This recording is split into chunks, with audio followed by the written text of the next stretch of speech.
This is another T Squared production. I'm Trevor Tart. And I'm Taylor Johnson.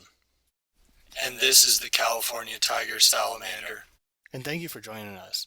On today's agenda, we will discuss the physical attributes of the California tiger salamander. We will also observe the habitat of the salamander as it is today and how it compares to what the habitat was 100 years ago. An expert will also be giving you his opinion on the effects that the hybridization species will have on the environment if the environment became completely hybridized. We will also talk about the invasive species that affect the salamander and follow up with a discussion of overall hybridization. The tiger salamander is one of the largest salamanders in the United States, measuring up to 13 inches long. The body color is dark brown, almost black, with irregularly marked yellow to olive colored blotches. Their eyes are brown with black irises. The larvae of the tiger salamander are a greenish gray color. Next, we're going to be discussing the habitat of the tiger salamander. The salamander is normally found in vernal pools, grasslands, or oak woodlands, as well as ponds and wetlands. Unfortunately, their habitat is diminishing, and most of today's population lives in Sonoma County, while only a small population resides in Santa Barbara. Unfortunately, adults roam far and wide, often migrating more than a mile from their breeding pool, and this is a problem because the land that provides critical habitat for the California tiger salamander's survival is also some of the most sought after land for development in California. One invasive species that affects the California tiger salamander is the American bullfrog. The American bullfrog preys on the tiger salamander and in many cases can hurt its population.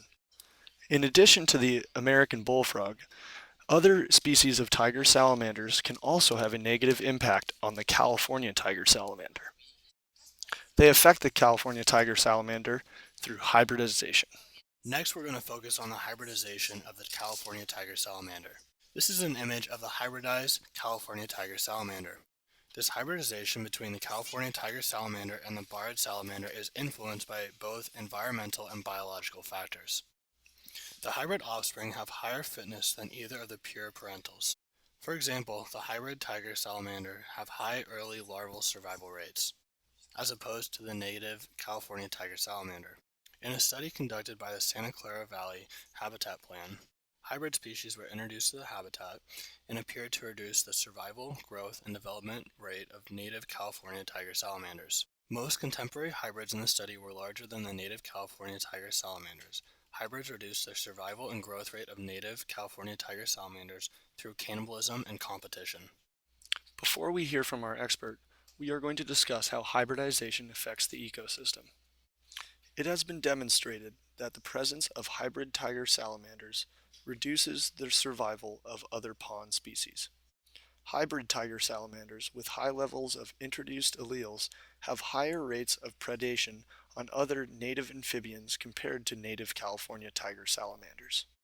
Hybridization can also result in geographically limited hybrid zones with low levels of gene flow across otherwise stable population boundaries, or may lead to reinforcement of reproductive barriers due to low hybrid fitness. Although much attention has been paid to the role of hybridization in evolution, less has been given to its direct effects on community-level ecological dynamics. We also interviewed Dr. H. Bradley Schaefer, who had more insight on the California tiger salamander. It changes quite a bit if you have hybrids because of who the winners and losers are, but that effect gets amplified even more if you have no tiger salamanders because you're taking out the top predator in that whole ecosystem. They're the top predator in there. It's like taking out wolves from Yellowstone National Park. They are the top predator in those pools. And so if you remove tiger salamanders entirely, it has huge consequences on the community. Awesome. If you replace the natives with the hybrids, it has big consequences, but not as big as having no predators. Thank you again for your time today, and I hope that you were able to learn more about the California tiger salamander and the impact it has on the environment. This was a T Squared production.